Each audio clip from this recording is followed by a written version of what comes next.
My name is Daniel Carter, and if you had told me 10 years ago that an old leather briefcase would change my life forever, I would have laughed in your face. Back then I was just the forgotten son, the one who never quite measured up. My father built an empire worth $50 million, a chain of luxury hotels that carried our family name like a golden crown. But when he died, I got nothing. Nothing except that old cracked briefcase sitting in his office corner like a discarded relic. My brother Matthew got everything.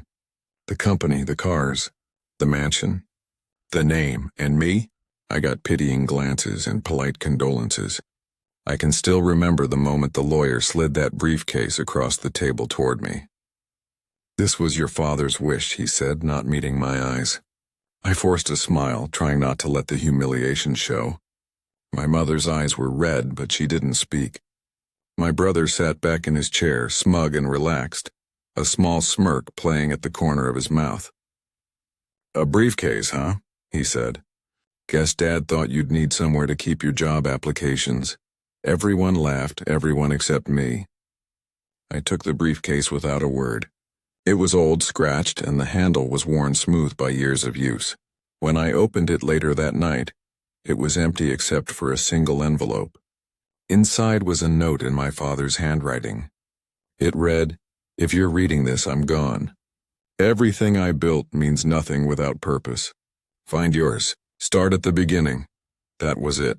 No money, no explanation, just those few cryptic lines. For weeks I tried to convince myself it didn't matter. I told myself I didn't care about the money or the company. But the truth? It ate me alive. I had given years of my life trying to make him proud. Late nights working at the hotel, taking care of business details my brother was too arrogant to handle. And in the end I was left with a briefcase and a riddle. Matthew, on the other hand, wasted no time stepping into Dad's shoes. Within months he rebranded the company, threw out loyal employees, and started living like a king. He didn't even wait for the mourning period to end before hosting parties in the mansion. I tried to talk to him once, tried to ask him what he thought Dad meant with his message, Ma, but he brushed me off. "You always were too sentimental," he said. "Face it, Dad didn't trust you with real responsibility." That night I left the family estate for good. I rented a small room downtown, took a job at a local bank as a junior analyst, and tried to rebuild my life from nothing. But that briefcase never left me. It sat on my desk every night like it was watching me. I would trace my fingers along the old leather and wonder what my father had meant.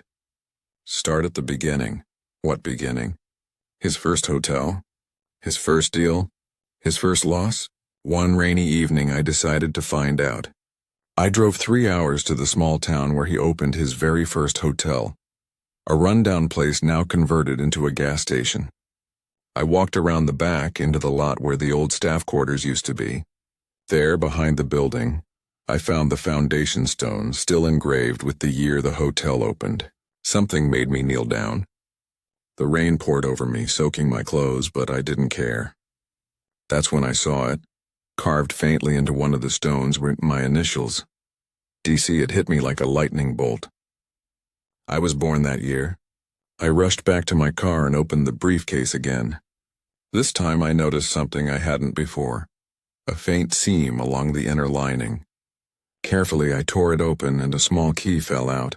The key was engraved with the letters BM, the same initials as the Bank of Midland, the financial institution that handled all of Dad's business accounts. My heart raced. The next morning I walked into that bank, clutching the briefcase like my life depended on it. I asked to speak with the manager, an older gentleman named Mr. Reynolds. When I told him I might have a key to one of my late father's safe deposit boxes, he raised an eyebrow. "Do you have any identification, Mr. Carter?"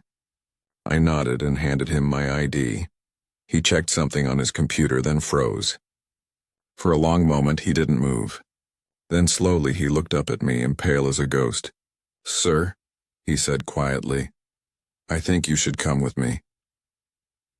He led me through a hallway, past rows of security doors, until we reached a private vault. Inside he inserted the key and the lock clicked open. What he pulled out was a second briefcase, and identical to mine. Inside were neatly stacked envelopes, documents, and a sealed letter with my name on it. My hands trembled as I tore it open. The letter was from my father. Daniel, if you're reading this, you've done what your brother never could. You followed my instructions without greed. I left the company to Matthew because I knew it would destroy him. I left you this because I believe you'll build something new. The documents you see are ownership papers to multiple real estate projects I've hidden under another name. They are yours, and so is the future they represent. I felt my knees give way. The manager watched silently as I stared at the papers. Deeds, shares, offshore accounts, and a letter confirming full ownership under DC Holdings. My father had left me his true empire, the one no one even knew existed. The $50 million business Matthew inherited was only the surface. My father's hidden portfolio was worth more than twice that. I sat there in shock, tears burning my eyes. Mr. Reynolds cleared his throat softly. Your father once told me he was testing his sons, he said. He wanted to see which one would value money and which one would value meaning. I couldn't speak. For days I said nothing to anyone. I didn't tell my brother. I didn't quit my job. I just went to work every morning, while quietly taking control of everything my father had left behind.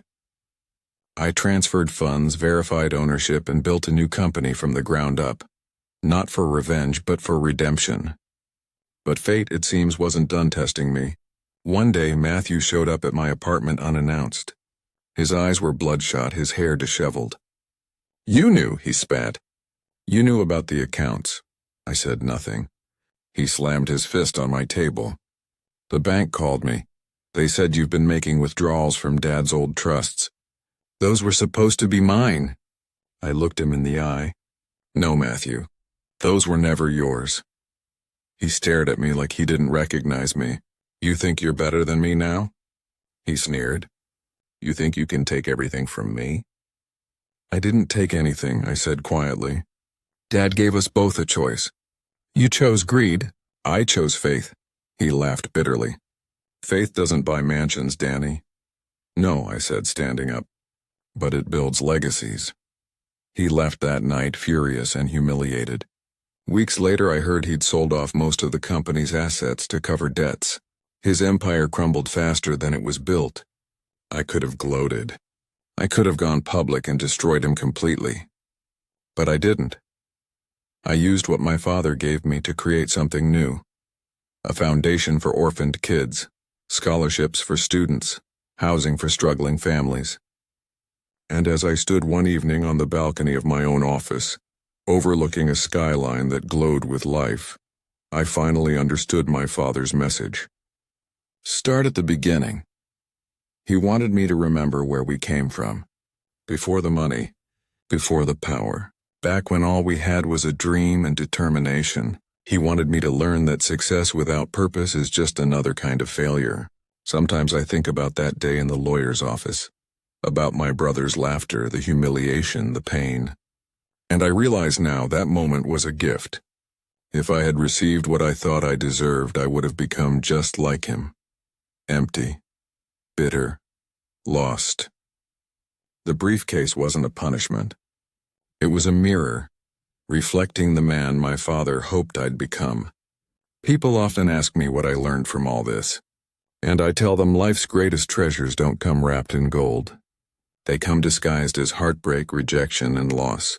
Every setback is a secret door waiting for you to unlock it, but only if you keep faith when the world gives you nothing.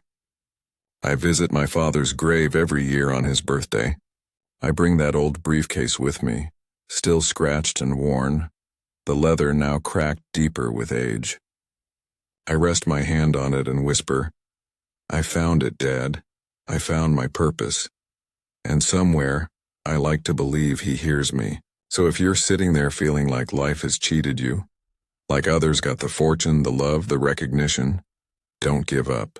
Maybe you weren't meant to inherit wealth. Maybe you were meant to inherit wisdom. Maybe your struggle isn't punishment. It's preparation. Because when everything's taken from you, that's when life is actually giving you a chance and to start at the beginning and build something greater than money could ever buy. And when that moment comes, you'll look back like I did and realize the truth my father tried to teach me. Sometimes the smallest inheritance hides the greatest destiny.